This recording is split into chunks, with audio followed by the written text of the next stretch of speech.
नमस्कार, मैं अनिल शर्मा। आप लोग देख रहे हैं सत्य हिंदी। आप लोगों का बहुत बहुत स्वागत है इस प्लेटफॉर्म पर।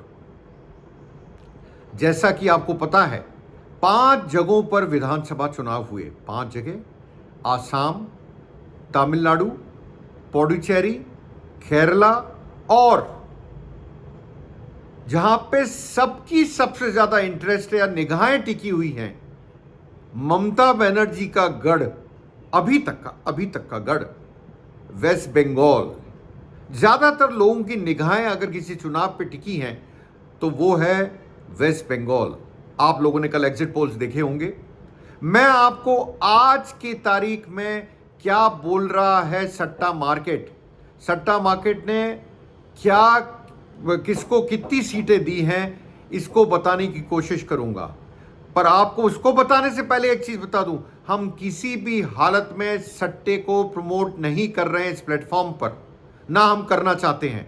आप लोगों की जिज्ञासा और आप लोगों का जो इंटरेस्ट है, खासतौर से जो जिज्ञासा है, उसको कुछ दूर करने की कोशिश कर रहे हैं कि सट्टा मार्केट आखिर बोलता क्या है।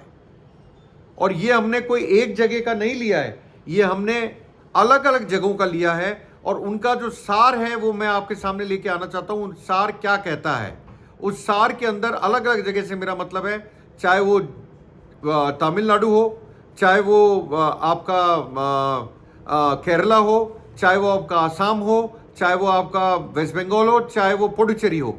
मेरा सिर्फ आप लोगों से यही कहना है कि अगर हम पूरा देखेंगे और एवरेज निकालेंगे कहाँ कहाँ का, मैंने आपको बताया, चाहे वो राजस्थान हो, चाहे वो गुजरात हो, चाहे वो बॉम्बे हो, चाहे वो कोलकाता हो, उन चारों का एवरेज क्या आता है, वो उसका जो निचोड़ है उसको मैं आपके सामने पेश करने की कोशिश करूंगा। पर फिर बोलूंगा, सट्टा मार्केट अंतिम सत्य नहीं है।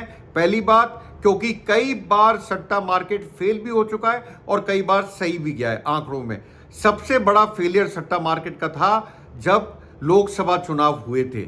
उस टाइम पे सट्टा मार्केट फेल हुआ था, इसमें कतई कोई शक नहीं है।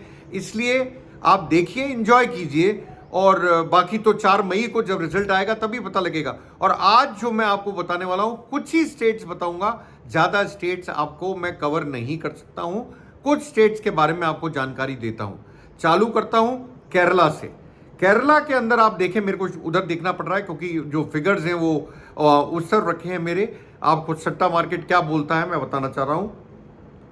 सट्टा मार्केट कहता है कि जो एलडीएफ अलायंस है, उनकी सीटें केरला में 60 से 62 आते हुए दिख रही हैं। देखिए, फिर बोलूंगा, दिख रही हैं, यह अंतिम सत्य नहीं है। और दूसरी तरफ जो यूडीएफ अलायंस है, उसकी 78 से करीब 80 सीटें आती हुई नजर आ रही हैं। मतलब सरकार पलटते हुए केरला में दिख रही है। मतलब कि कांग्रेस का अलायंस वहां पे जीतते हुए नजर आ रहा है और कम्युनिस्टों का वहां से विदाई सट्टा मार्केट दिखा रहा है। सच या झूठ 4 मई पता लगेगा। दूसरे पे आता हूं, वो बड़ा इंपॉर्टेंट स्टेट है तमिलनाडु। तो आखिर तमिलनाडु में क्या हो रहा है? क्या स्टालिन वापस आएंगे या कोई और आएगा? देखिए, इनका कहना है डीएमके अलायंस जो है वो 138 से 141 सीटें लाते हुए नजर आ रहा है। टोटल सीट कितनी तमिलनाडु में? 234। मतलब वापस से सरकार रिपीट होते हुए नजर आ रही है। कहां पर? तमिलनाडु में, अकॉर्डिंग टू सट्टा मार्केट, मेरे नहीं, सट्टा मार्केट अकॉर्डिंग बता रहा हूं आपको, वहां पे नजर आ रही हैं। आगे बढ़ता हूं, आसाम। लोगों को आसाम में भी इंटरेस्ट है, तो आसाम में आखिर ऐसा क्या होने वाला है? देखिए, आसाम, क्या हेमंत बिस्व शर्मा रहेंगे या जाएंगे? क्या कहता है सट्टा मार्केट? सट्टा मार्केट बड़े साफ शब्दों में एक चीज बोलता है कि वहां पर बीजेपी और अलाइज की गवर्नमेंट आते हुए अच्छे मार्जिन से दिख रही है। तो क्या फिगर है वहां का, मैं आपको बता देता हूं। वो बोलते हैं जिस करीब करीब 24 से 26 सीटें आएंगी अदर्स को, जिसके अंदर सारी पार्टियां आ गई। और जो एनडीए अलायंस हैं, जो रिमेनिंग पार्टीज है, जो एनडीए अलायंस है, उसके पास 98 से 100, मतलब अंतर बहुत बड़ा है। एनडीए अलायंस 98 टू 100 सीट्स, बहुत बड़ा अंतर दिखा रहा है। कौन? सट्टा मार्केट आसाम में, मतलब बीजेपी की सरकार वहां रिपीट होते हुए नजर आ रही है, नजर आ रही है वहां पर। आपको मैंने 3 स्टेट्स का अभी तक लेखा जोखा दिया। अब आता हूं मैं आपके पास एक बहुत इंपॉर्टेंट स्टेट पे। बड़ा इंटरेस्ट है लोगों को जानने का और लोगों को पता करने का इस स्टेट में हो क्या रहा है। क्या ममता का गढ़ ढहने की कगार पे है, या अगर ममता का गढ़ नहीं ढह रहा है तो क्या ममता वापस सीएम बन रही है? क्या कहता है सट्टा मार्केट इसको लेके? देखिए फिगर बताता हूं आपको, बड़ा इंटरेस्टिंग फिगर है और बड़ा कांटे की टक्कर बोलूंगा, क्योंकि सीटों में ज्यादा अंतर नहीं है दोनों की सट्टा मार्केट के हिसाब से।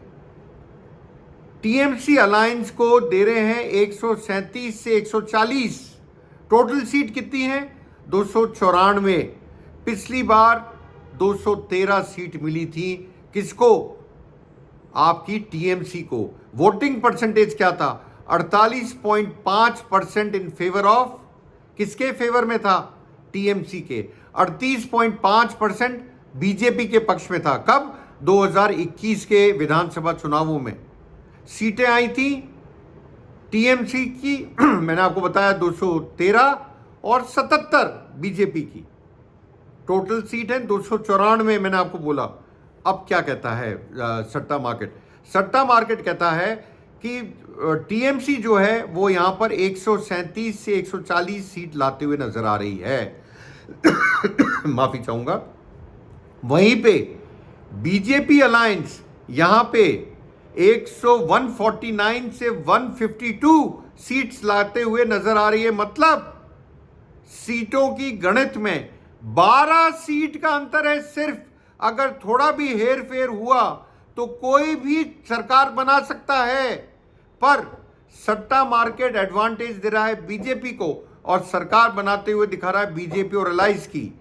आप ये ध्यान रखिए कि बीजेपी की सरकार, क्या तो इसका मतलब है कि ममता बनर्जी का टीएमसी का गढ़ ध्वस्त हो गया आपके? सट्टा मार्केट तो ऐसा ही कुछ कहता है। सट्टा मार्केट तो ऐसा ही कुछ कहता है, पर क्या सट्टा मार्केट हर समय सही होता है? मैं बोलूंगा नहीं, कतई नहीं। इसलिए आप मान के चलिए, जितने भी मैंने आपको फिगर दिए अभी तक, इंटरेस्ट आपको आया होगा, पर इसको अंतिम सत्य मत मानिएगा। अंतिम सत्य वही है जो 4 मई को जब काउंटिंग होगी और रिजल्ट निकलेंगे। हां, पर सट्टा मार्केट ये दिखा रहा है कि वहां पे भी बीजेपी की सरकार बनते हुए दिख रही है। कारण में भी, क्योंकि ये लोग भी सर्वे करते हैं, आप ध्यान रखिएगा, सट्टे वाले भी सर्वे करते हैं, कारण एक ही बताते हैं। एक तो मेन कारण 2 बताते हैं, माफी चाहूंगा। एक तो बताते हैं वोटिंग परसेंटेज का बढ़ना, जिसने ज्यादा सपोर्ट करा है बीजेपी को। दूसरा एंटी इंक्यूमेंसी, ममता बनर्जी के 15 साल से वहां पर हैं, एंटी इंक्यूमेंसी। और तीसरा, लोगों ने एक तरह से बदलाव के लिए वोट करा है, ये सट्टा मार्केट बोलता है। पता तो 4 तारीख को ही लगेगा, पर देखते हैं क्या इन लोगों की बातें सही होती हैं या नहीं होती हैं। ये तो पता लगेगा आपको 4 मई को, जैसा मैंने आपको पहले भी बोला। तब तक वेट करते हैं। ऐसे ही देखते रहिए सत्य हिंदी को। लाइक कीजिए, फॉलो कीजिए, सब्सक्राइब कीजिए। मिलता हूं जल्द अपने नए वीडियो के साथ। आप लोगों का बहुत बहुत शुक्रिया, धन्यवाद।